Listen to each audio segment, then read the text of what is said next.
So welcome back to my YouTube channel blog with Ashish. तो आज है 18 मार्च और दिन है सोमवार।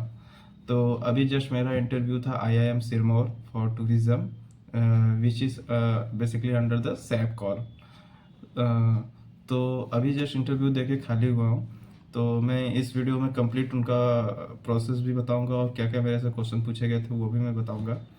तो पहले आते हैं इनका प्रोसेस में। तो ये आपके कैट के स्कोर के बेसिस पे आपको शॉर्टलिस्ट करेंगे और आपको एक मेल आएगा और उनको फिर आपको अलग से उनको पे करना होगा 1000 रुपीज़। तो ये हो जाने के बाद फिर आपका इंटरव्यू शेड्यूल होगा वो जो कि मार्च में आपका शायद 12 मार्च मतलब कुछ इनका डेट है। उस हिसाब से आपको एक डेट में आपको शेड्यूल आपको मिलेगा। तो मेरा तो जो शेड्यूल था वो 16 मार्च था। पहले मेरा ये इंटरव्यू क्लैश कर रहा था एफएमएस बीएचयू के साथ। तो मैंने मेल के थ्रू इसको फिर अपना पोस्टपोन कराया। तो मुझे जो नेक्स्ट डेट मिला वो 18 मार्च मिला। तो ये है इनका प्रोसेस सिलेक्शन का।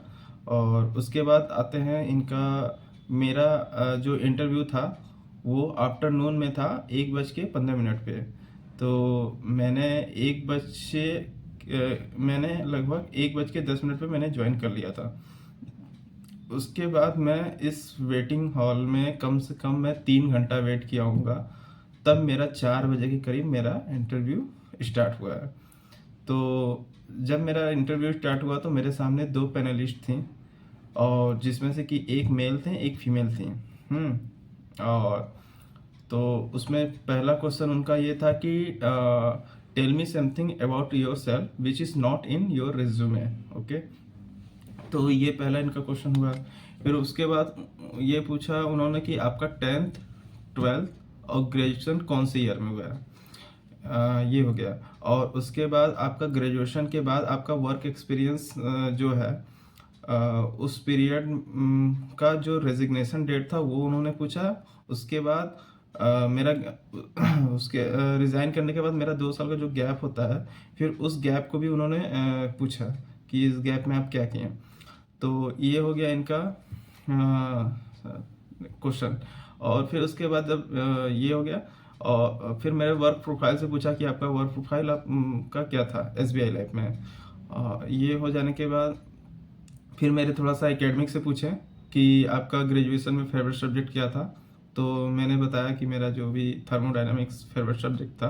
बेसिकली मेरा जो ग्रेजुएशन हुआ है वो मैकेनिकल इंजीनियरिंग से हुआ है। तो उन्होंने फिर उसके बाद थर्मोडायनामिक्स से क्वेश्चन किया कि लॉ ऑफ थर्मोडायनामिक्स आप एक्सप्लेन करो। तो जितने भी थर्मोडायनामिक्स के लॉ थे तो वो मैंने एक्सप्लेन किया। फिर उनका जो क्वेश्चन था कि आपने बीटेक जो है वो मैकेनिकल इंजीनियरिंग से ही क्यों किया है, ये उनका फिर नेक्स्ट क्वेश्चन था। और ये हो जाने के बाद फिर वो जो पैनलिस्ट टू था उस पर फिर उन्होंने शिफ्ट हो गया। फिर जो बाकी क्वेश्चन थे वो पैनलिस्ट टू के ही थ्रू थे। तो उनका जो नेक्स्ट क्वेश्चन था पैनलिस्ट टू दो के द्वारा वो था कि आपका जो ये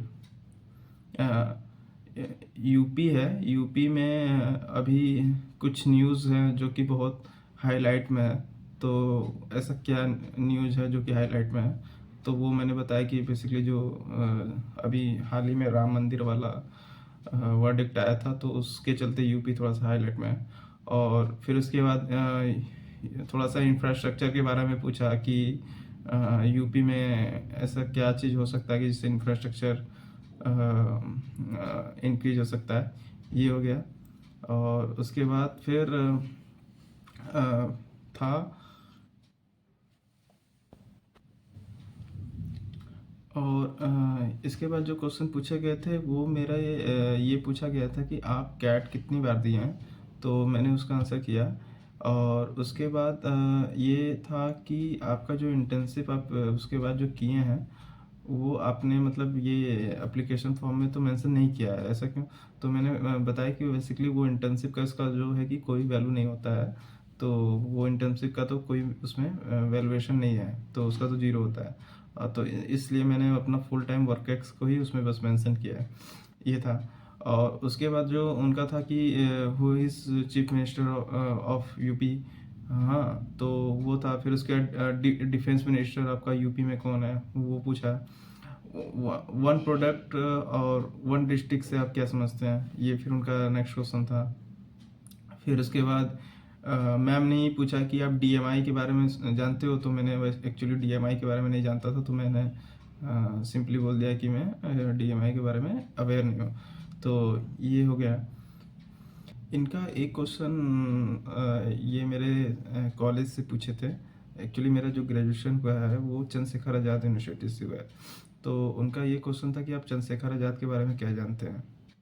तो ये इनका अगला क्वेश्चन था, जो कि पैनलिस्ट 2 के ही द्वारा पूछा गया था। फिर उसके बाद जो उनका क्वेश्चन था कि जैसे आपको सपोज मैं सेलेक्ट नहीं करते हो, तो आपके पास प्लान बी ऑप्शन क्या है। तो मैंने बताया कि मेरा प्लान बी ऑप्शन क्या है। तो उस हिसाब से इनका मैंने उस क्वेश्चन को भी फिर आंसर किया। और उसके ये हो जाने के बाद फिर उसके बाद ऑलमोस्ट लगभग ये सारे क्वेश्चन ही पूछे गए थे। लगभग मान के चलिए जो 12 से 15 मिनट का ही टाइम इंटरवल में ही सारा इंटरव्यू हो गया था। और इसमें केवल प्रश्न इंटरव्यू प्रोसेस है, कोई भी ग्रुप डिस्कशन या कोई भी अदर एक्सरसाइज नहीं है।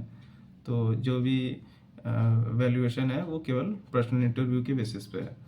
तो ठीक है, फिर देखते हैं, वेट करते हैं रिज़ल्ट का, और उसके बाद फिर हाँ, जैसा होगा नेक्स्ट अपडेट आपको देंगे। तो तब तक के लिए जय हिंद, जय भारत। फिर मिलते हैं एक नए वीडियो के साथ। और ये वीडियो आपको अच्छा लगे हो तो प्लीज़ लाइक और सब्सक्राइब ज़रूर कीजिएगा। ऐसे ही नए इन्फॉर्मेशन के साथ आपको मैं वीडियो अपलोड करता रहूँगा। तो thank you so much for watching my video. जय